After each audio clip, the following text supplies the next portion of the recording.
Oi, tudo bem? Meu nome é Eric Oliveira, eu sou procurador de trabalho desde 2013 e se você está se preparando para o concurso do MPT, segue nosso canal, ativa o sininho que toda semana tem vídeo novo. Te espero por aqui. A orientação número 29 trata da proteção à gestante e da proibição de seu trabalho em ambiente insalubre.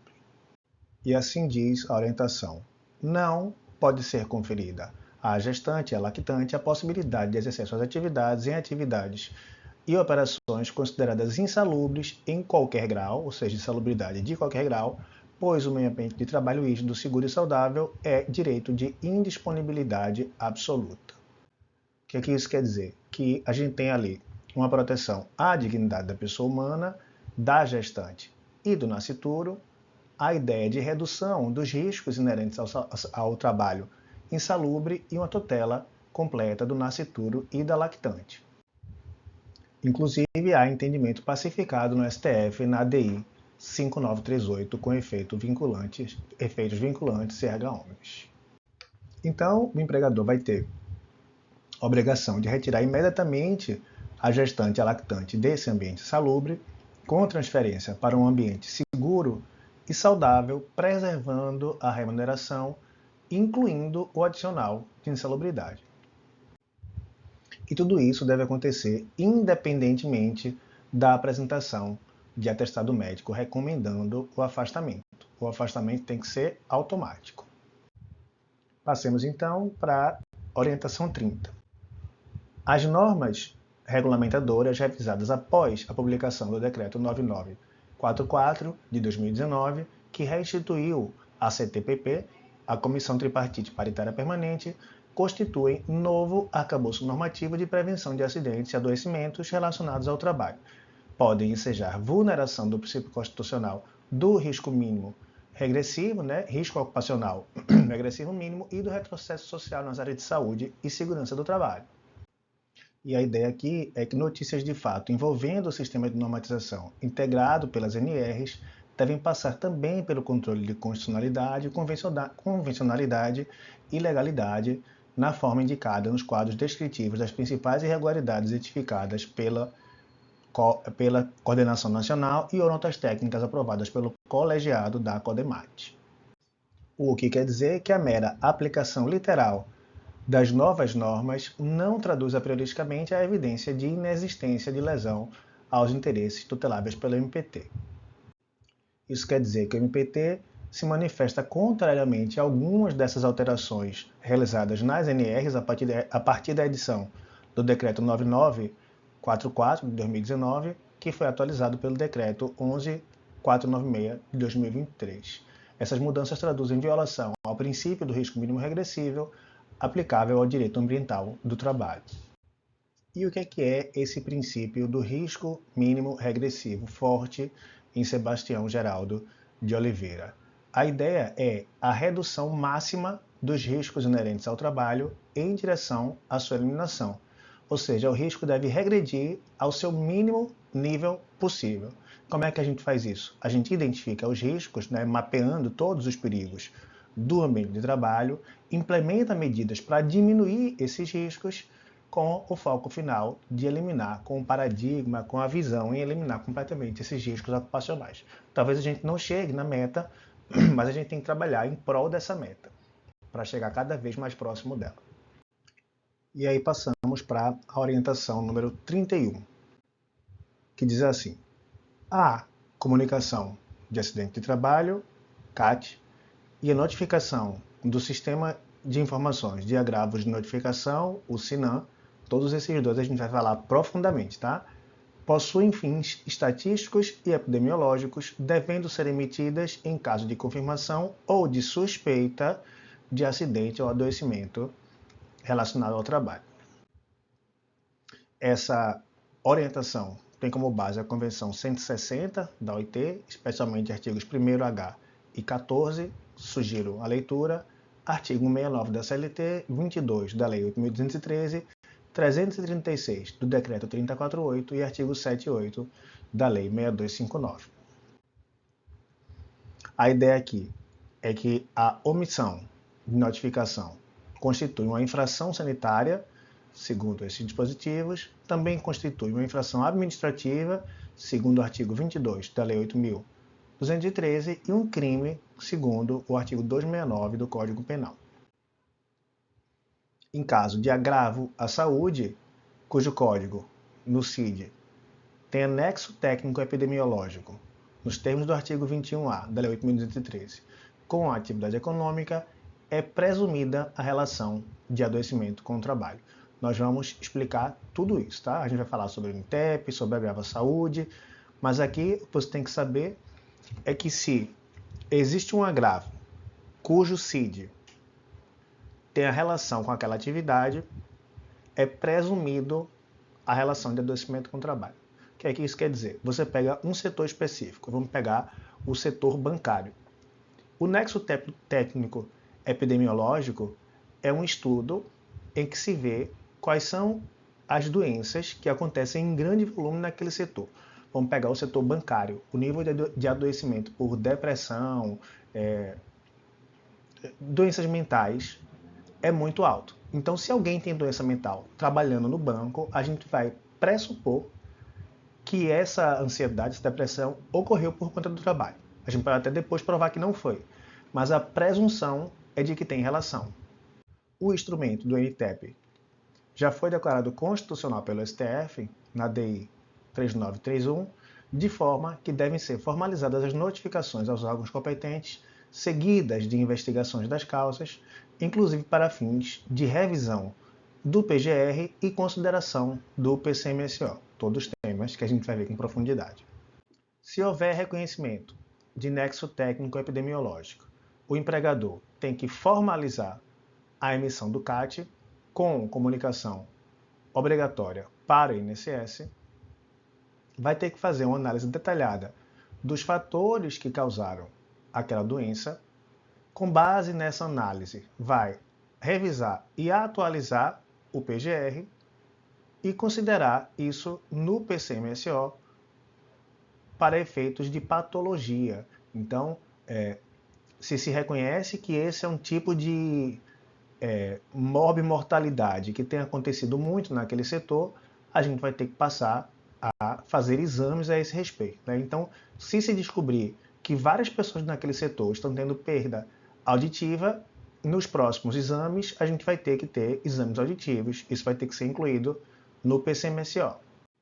Essa orientação está alinhada com um projeto de promoção de regularidade das notificações de acidente do trabalho, um projeto da CODEMAT, cujo objetivo é enfrentar a subnotificação de acidente de trabalho e doenças ocupacionais. Vamos falar sobre isso com bem profundidade.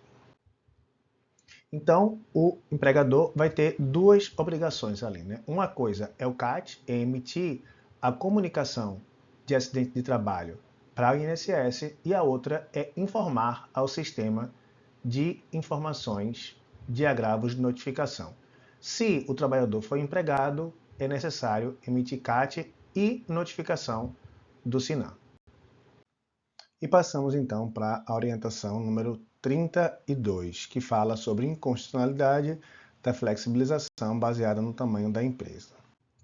Diz assim a orientação: no âmbito das normas regulamentadoras revisadas após o Decreto 9944 de 2019, o porte econômico da empresa, como critério para estabelecer tratamento jurídico diferenciado para microempreendedor individual, MEI, para microempresa, ME, e EPP, empresa de pequeno porte, em matéria de medicina e de segurança do trabalho, afronta os deveres constitucionais de prevenção e precaução laboral-ambiental, da redução dos riscos no meio ambiente do trabalho e da proibição da distinção entre trabalhadores, exigíveis de todas as organizações, independentemente do porte, devendo toda a ordem econômica e empresarial estar subordinada aos ditames da Justiça Social.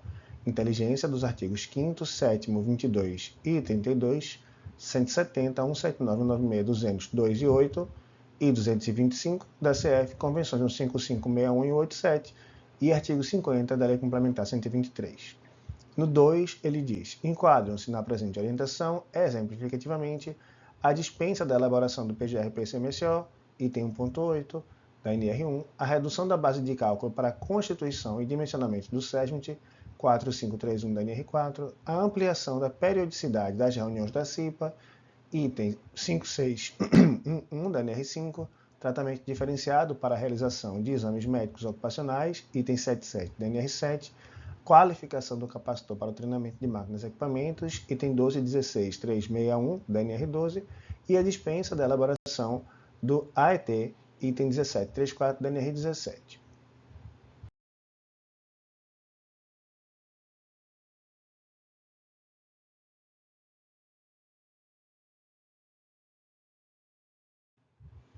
A parte mais importante aqui dessa orientação é que toda a ordem econômica tem que estar subordinada aos ditames da justiça social. Então vai ser impossível reduzir os níveis de proteção do trabalhador com base no porte econômico da empresa por violação aos princípios da prevenção e da precaução, além de afrontar também o direito fundamental à redução de riscos, né? Aquela ideia do risco mínimo regressivo que a gente já comentou.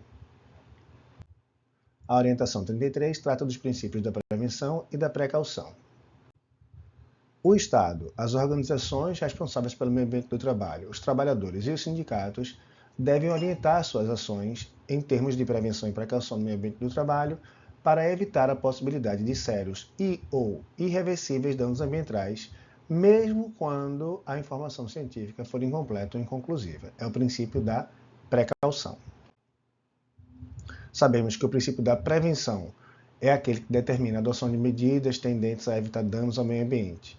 Quando a gente já tem certeza científica comprovada de que aquilo causa danos ao meio ambiente, e o princípio da precaução é aquele que determina a adoção de medidas acauteladoras quando existe grau de nocividade que não é tão bem conhecido, mas tem alguma chance de existir, né? Então a precaução, quando a gente tem certeza científica, e a prevenção, quando a gente não tem pura certeza científica, não tem certeza 100%. Na dúvida, é melhor fazer ali uma precaução.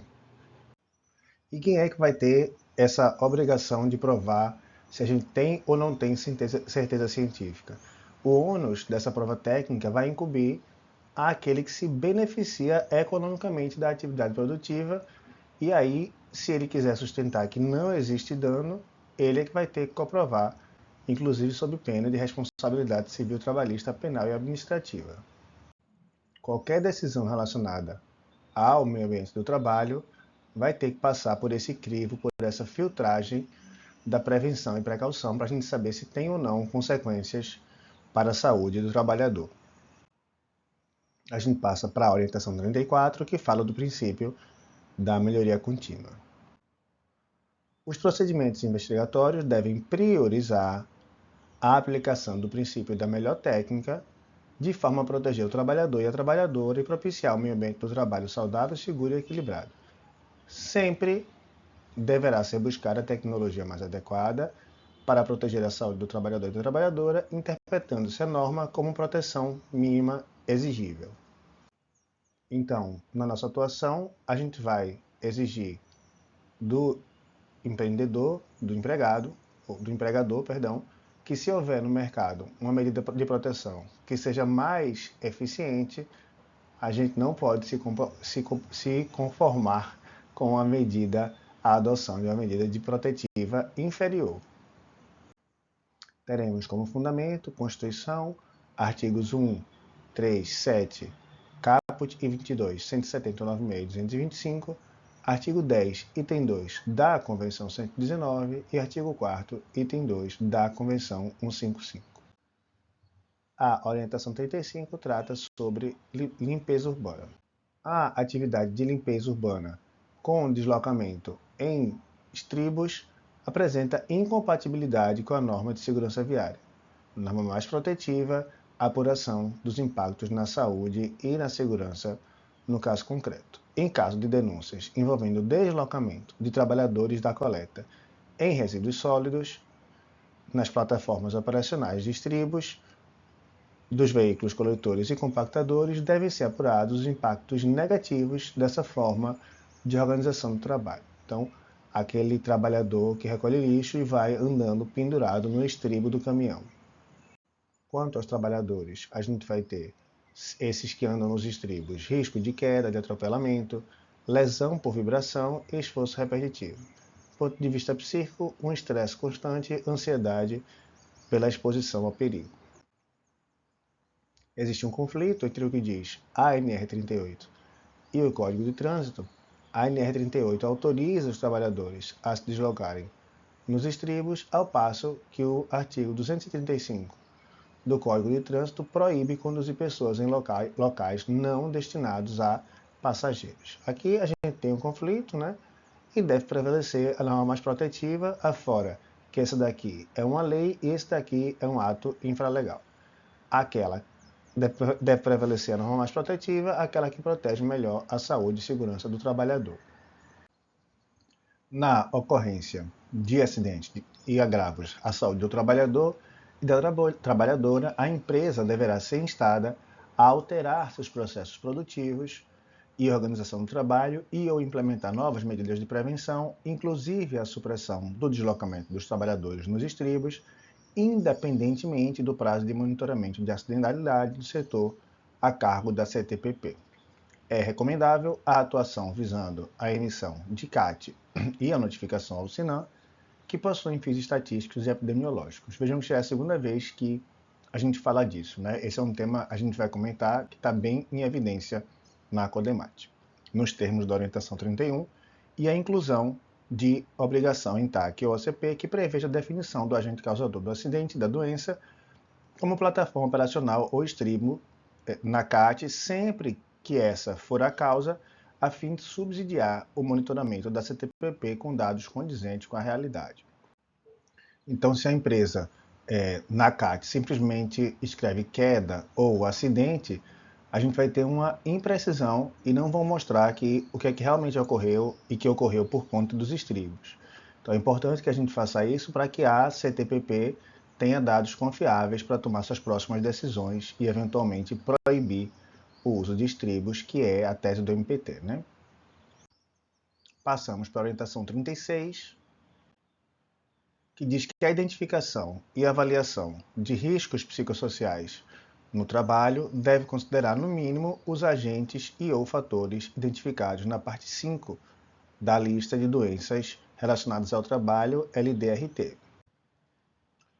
Quais sejam a gestão organizacional, contexto da organização do trabalho, características das relações sociais no trabalho, conteúdo das tarefas do trabalho, condições de meio ambiente do trabalho, interação pessoa-tarefa, jornada de trabalho, nela incluídos os aspectos de excesso de trabalho, trabalho em turnos e trabalho noturno, violência e assédio moral e sexual no trabalho, discriminação, risco de morte e trauma no trabalho e desemprego. 2. As medidas de controle e prevenção dos fatores de riscos psicossociais e de promoção de saúde mental no trabalho devem estar previstas nos programas de saúde e segurança do trabalho e ser definidas a partir de condições do ambiente, da organização e dos processos de trabalho. B. Ser conectadas com os fatores de riscos psicossociais identificados no programa de gerenciamento de riscos. C. Prezar pela adaptação das condições de trabalho às características psicofisiológicas dos trabalhadores. E D. Assegurar a participação ativa das pessoas trabalhadoras e de seus representantes, CIPA, sindicatos, etc., no processo de identificação e avaliação dos fatores de riscos psicossociais e avaliação da eficácia e eficiência das medidas de prevenção e controle. Inteligência dos artigos 7º, 22, 202 e 8 e Convenção 155. E aí segue, né? As medidas de controle e prevenção não devem ser focadas exclusiva ou prioritariamente em tratamento e assistência de pessoas trabalhadoras adoecidas mentalmente.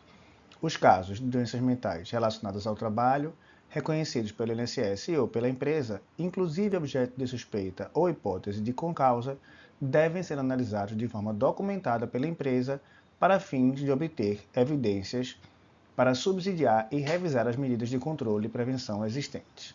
A apresentação do certificado de empresa promotora de saúde mental, instituído pela Lei 14.831, não assegura a regularidade de condições de prevenção de perigos ou fatores de riscos psicossociais na empresa, o que deve ser objeto de apuração em caso de denúncias relacionadas ao tema e atuação para a adoção das medidas corretivas necessárias se for o caso. Caso a investigação ministerial aponte para a existência de fatores fáticos impeditivos ou extintivos do direito de certificação, tais como concessão de benefícios previdenciários por adoecimento mental pelo INSS para pessoas que trabalham para investigada, lavratura de autos de infração pela fiscalização do trabalho, ou vigilância em saúde do trabalhador, ou condenações judiciais envolvendo irregularidades na prevenção e controle dos fatores de riscos psicossociais no trabalho, é cabível a atuação do MPT visando a revogação do certificado. A análise de acidentes relacionados ao trabalho e de incidentes potencialmente traumáticos no trabalho deve considerar a necessidade de mapeamento das pessoas trabalhadas possivelmente afetadas psicologicamente pelo evento e definição das medidas de intervenção e acompanhamento para evitar o surgimento de casos de transtorno de estresse pós-traumático.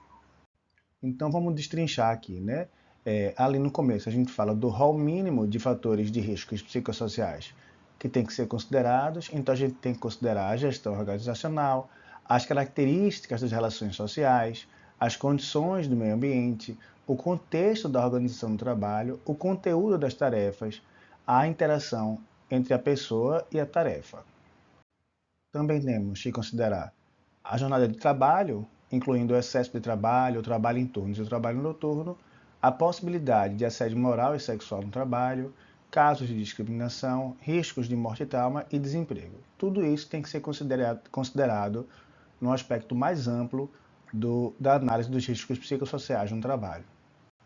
Vimos também que as medidas de controle e prevenção têm que estar presentes nos programas de saúde e segurança do trabalho e, além disso, têm que ser definidas a partir das condições do ambiente, da organização e dos processos de trabalho, tem que estar conectada com os fatores de riscos psicossociais identificados no PGR, tem que prezar pela adaptação das condições de trabalho às características psicofisiológicas dos trabalhadores e tem que assegurar, e esse é um ponto que a Codemate tem batido muito, a participação ativa dos trabalhadores.